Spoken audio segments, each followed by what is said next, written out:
We're starting out here with an E chord. You'll see on your sheet there's an E chord beginning things here. E, like that. And I'll get a good look at that guy. Make sure you can get on that chord. Only 3 chords in the whole song. This song is in the key of E. We'll talk more about keys and why certain chords go so well to other chords. So there's an E, like that.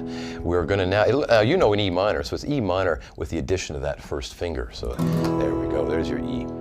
And we're also going to need an A chord.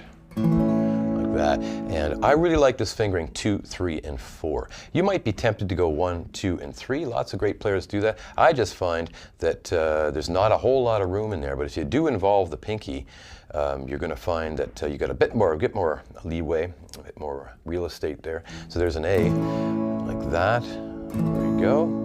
And it sure makes it easy when you're coming from E. Here's my E again. And all that's going to happen is these 2 fingers here, second and third, are going to come down toward the floor, and then add the pinky. Of course, you got rid of your first finger as well. So here's an E chord again, slowly. We'll get to the strum in just a sec. There's E, and here's an A chord. Ring and middle fingers are coming down toward the floor, and there's your pinky being added. That's a perfect A chord. There we go. And I'm going to head back to E. Boom. The third chord you're going to need is a B7. And notice, from E to B7, my second finger is already in the right spot. Look at that. Boom. And I'm going to assemble. That's not the easiest chord to get to, for sure. That is not the easiest chord. B7. And let me do that again. Here's an E. And then middle finger is going to stay while I assemble that B7 shape. Yeah, good. And remember that thumb. Try not to have that thumb leaning too far left or be coming up like that. That's just going to interfere with the strings beside you there. There's a B7. There we go. Now, getting to the strum, there's a couple of ways you could strum this for sure, at least a couple of ways.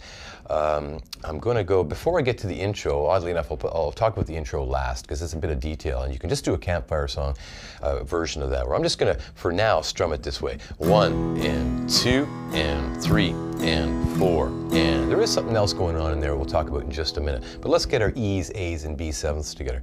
I'm going to concentrate on going from E to A. Play along at home with me slowly. Here's an E. 3, 4, 1, and 2, and 3, and I'm going to go to A here, right here. 1, and 2, and 3, and back to E here. 1, and 2, and 3, and 4, and 1, and 2, and 3, and 4. And I should stress, this is not yet the order of chords as they appear in the song. We're just working those chords outside of the context of the song. Here it is again. Here's an E. 3, 4, going 1, and 2, and 3, and 4. Here's your A, and 1, and 2, and 3, and leave it on the last upstroke. It's always 1, and 2, and 3, and here's your A right here, and 1, and 2, and 3.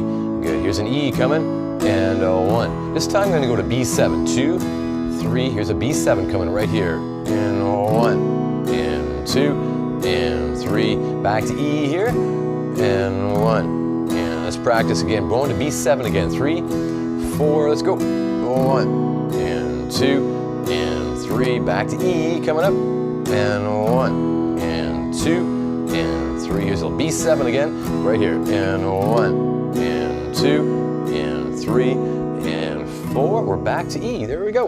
Good. So if you can get that far, you can get through the song. So if you're having trouble with getting to that B7, maybe shut the video off, and just practice back and forth. Again, throw on a movie or something and just go back and forth as many times as it takes till you feel like you own that chord. There we go.